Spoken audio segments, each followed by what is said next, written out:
What's up? Still alive. Incredibly, amazingly, I am still alive. It has been... Let me just check because YouTube Studio does tell you this. Shut up. Oh my god, shut up. Stop talking. I bought the cheapest phone ever and it's so bad and none of the apps work like they're supposed to. It has been 219 days and 21 hours of me filming this since I uploaded a video, and the last one was my Junji Ito reading vlog. Oh my gosh, and the one before that, my hair was so short. My hair's a lot longer now, and I just reshaved the side so I'm in Velcro stages again. Whoa, my hair was very short. Okay. Anywho, I am still here, so I think that was maybe in April that I posted that. It was March, the 16th of March. So that's crazy. What have I been up to? Nothing terrible. Normally when I have big absences like this, there's something awful that's happened. Nothing has. I just kind of lost all momentum and energy and kind of a want to put anything on social media. If you look at my Instagrams or TikTok or anything, I just haven't been posting anything. I just didn't really want to participate like online.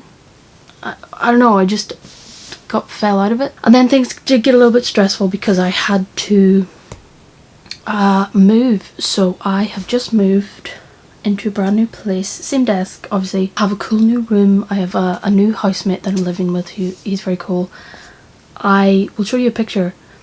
I just rebuilt, probably for the 6th or 7th time, the Black Billy bookcases that have always lived in a living room somewhere, but all 4 of them now fit in my room, which is insane to me. So all of my books are here with me because I no longer live with a spooky goth. My new housemate is into running, which I am not. I actually didn't think he was gonna give me the room because of that, but that's fine. It just means I can't spill too much weird stuff out of my room, or I might get exercised, so there's that. He has let me put up some Halloween decorations though, so that's cool. So I'm in a brand new place, just moved in. I would have had more light to film this, but as I was setting up I realised I didn't know where my microphone was, and God help me trying to find it. God help me. I found it in like the bathroom bag that had a load of stuff that's supposed to go in the bathroom, so don't know why it was in there, but there you go. So that's kind of what has been happening. Haven't really been doing much else outside of that, but I'm trying to kind of get into writing again. I'm not sure if I shared it on here. I did share it on my Patreon, which there is a free side of Patreon that you can join for some writing updates and stuff, by the way. I did go to a thing called Ghost Story Gathering, which is run by a guy called Peter, who also runs a podcast called Petrified, which is a fantastic podcast. You should check it out. It's got really fantastically produced fiction stories, ghost stories and stuff, from Irish writers and Irish voice actors, and I love it. And Ghost Story Gathering is an in-person event that he runs where he'll have voice actors reading out and acting out stories that people have submitted, and then he'll have the writer there as well to ask them questions about the story. It's so much fun. I loved it, and I went. They do this thing where they give you a little card, and oh, is the book here? Yeah, so they give you a little card and they want you to write down a little ghost story, some sort of creepy little story, and in the breaks they read out the guest stories, and whoever gets the biggest boo, because that's what ghosts do, they will win a prize. And on my night, I won a prize. And I kept the card just for that. So I won a prize of Edgar Allan Poe stories, and like I wrote this in like 5 minutes. Somehow he could read my writing and people seemed to really like it, and it was a little it's a story that's been in my head about this like entity that lives in the periphery of your vision. So I want to expand that now into like a longer story, and that kind of got me out of a writing slump that I was in, so that was very cool. And I have been to the ghost story gathering since, and I will be going again because it is very much fun. And also, what else have I done? I started let's walk that back. I started an online magazine called The Dark Corner. The first ever blog that I tried to start online, or I think maybe, no, yeah, the first ever blog, it was like blogspot.com, was called The Dark Corner. I don't even know what I posted there. I hope it doesn't still exist, but I decided to make an online magazine because when I was working in the Irish Writer Centre, I realised that there's not a lot of places. It's getting better, but there's not a lot of places specifically for horror writing in Ireland, and I was heavily inspired by Mandrake, which was an online magazine that was set up in 2020 by someone, but they never released a volume 2. I'm not sure why he stopped running it, but I thought, hey, if he can do it, I can do it too. And people actually submitted to the first magazine, so that's great. You can read that right now. And I'm currently releasing the stories for volume 2. They're all free, but you can donate money to the magazine, and all of that money goes to the writers alone. And I am paying the writers a small fee. It started out with, I think it started with €5, and now it's a 10, and the next one is going to be 50 because I'm back working my day job, so I have extra money, and why shouldn't it go to this? It's all just done by me. People send in some awesome stories. I'm so glad that I get to read them, and I just yesterday's story, or the day before yesterday, I published a short story from the writer of Knock Knock Open Wide, Neil Sharpson. He made a story, so that was great, but there's some other stories from all over the world as well, and also brand new writers, and I think I even had someone who was still doing their leaving cert or something. When I read all of the submissions anonymously, but then when I choose the stories and I go back and I look at the bio, it like blows my mind, you know, that some people will be like published authors and others will still be doing their leaving cert and stuff, but it's so cool being able to do that. So definitely check that out, and follow on Instagram and TikTok as well, please. That would be fantastic. Thank you very much. You're not just supporting me there, you're also supporting all of the writers who have stories in the volumes. So yeah, that's kind of what I've been doing, and just kind of recovering from the last couple of years, which I didn't know I was doing, but I feel like I'm kind of waking up from some sort of coma at the minute. I have this new energy. I wasn't working full-time for the last year and a half. I was just doing freelance, like book editing and stuff, and beta reading feedback, and now I'm back in an office, which is a whole new set of challenges, but for now it is working, and it's kind of getting me into a routine where I have to get up and I have to eat normal meals during the day to just live. So that is something, and because of that I am reading a little bit more as well. So I have actually finally started Knock Knock Open Wide by Neil Sharpson. Recently finished, and it took me so long to finish this, All Hallows by Christopher Golden. Love the cover.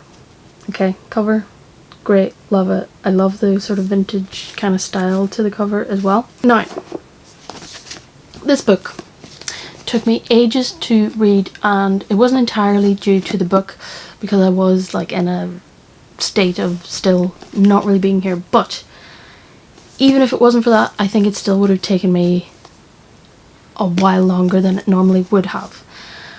So this book is set on Halloween night in 1984 in Massachusetts, and it's set on a street and involves kind of all the main like houses and families on that street and how they're interacting.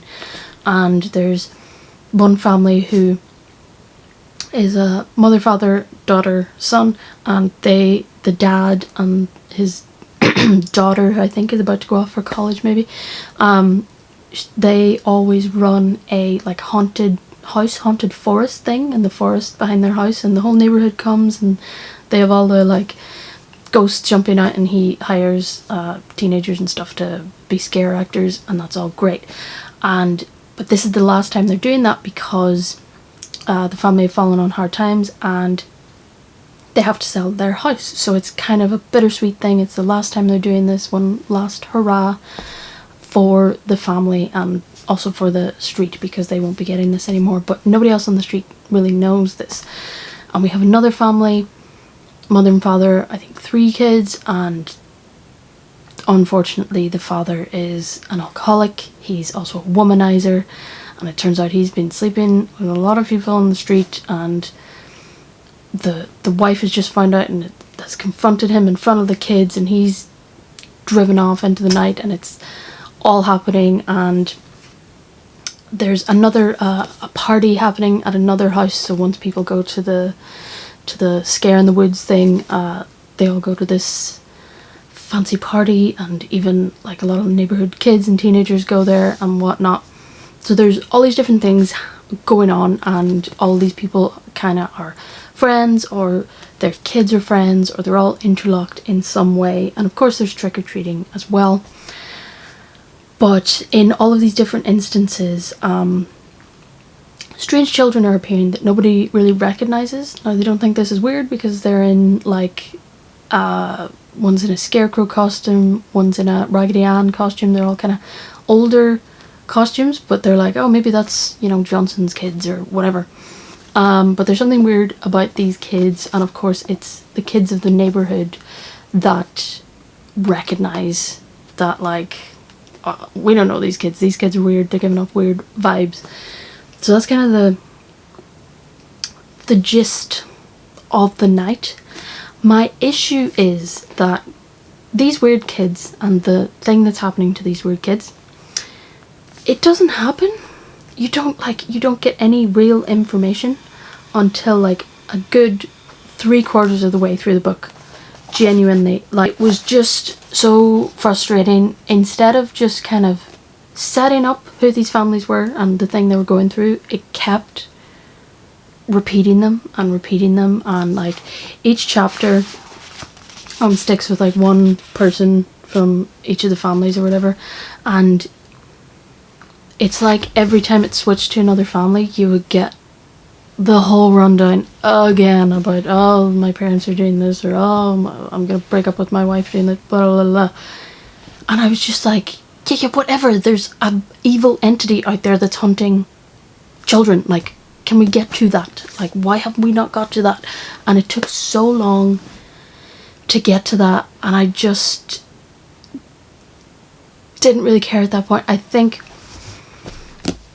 I hate to bring everything back to Stephen King, but I do think that so many writers were influenced by reading Stephen King, and Stephen King does this thing where he like goes into so much detail about so many, pretty much every character you meet, even if they're just, you know, the waiter who's about to get killed in 2 seconds, that it felt like that, but it just kept repeating, and he did it too much. And by the time it got to this evil entity, which he is named on the back of the book, he's called the Cunning Man, which is a creepy name, and it's creepy that he's coming after children and stuff. It just, like, it took way too long to get. It is quite like nostalgic. If you grew up in the 80s and stuff, it's got that nostalgic feel that everyone's kind of obsessed with now. It's fine, it's not terrible, but, and there are some like progressive stuff in this, you know, one of the teenagers is gay and is like navigating that and stuff, but it just took too long to get to what I actually wanted to know about, and the little sprinklings that were there throughout all of the sort of drama on the street, it just wasn't enough, and it was a little bit more confusing, you know, just like a little glimpse of a thing, and then oh, we're back to Tom and Judy arguing about cheating and stuff, and I was just like, yeah, I wanted it to get to the to the supernatural stuff, to the creepy, weird, Halloween, evil stuff. So, I don't know, I don't think I ever really gave star ratings before, but I would give this probably like a 3, because it just dragged and was a bit too repetitive. So I'll probably actually be giving this away on my Instagram now that I have money for postage to people, so I'll probably give this away on my Instagram. Fun fact, my new housemate was absolutely terrified by the amount of books that I was hauling into this room and up those stairs. He could not believe, and then he was like, yeah, you editing books and stuff and that being the thing that you like, this makes sense now. And I was like, yeah, well, I didn't lie. So there we go. So that's what I've read. I am working on writing stuff. I'm doing the magazine at the minute. I'm reading this, so I'll hopefully get this done, and this can be my next review. But it is coming into like hibernation months, you know, it's coming into the winter months, so I'm not gonna come back all guns blazing and, you know, saying this is gonna be my schedule, I'm gonna upload every week or anything. That being said, my housemate is going away for 2 weeks, so I will have some time to upload soon, or to film soon, so I will hopefully get some videos done, maybe some small tags and stuff. People still do tags, I don't know, but I will do that. Yeah, I'll have some reading to do and do some writing. If you want to keep updated with my writing, I'll be sharing some writing and stuff on Patreon, which you can pay for, but you can also just join it for free and get some updates and stuff there. Yeah, thank you so much if you're watching this and if you've stuck around. This is insane. I was expecting to come back to a channel with 0 subscribers because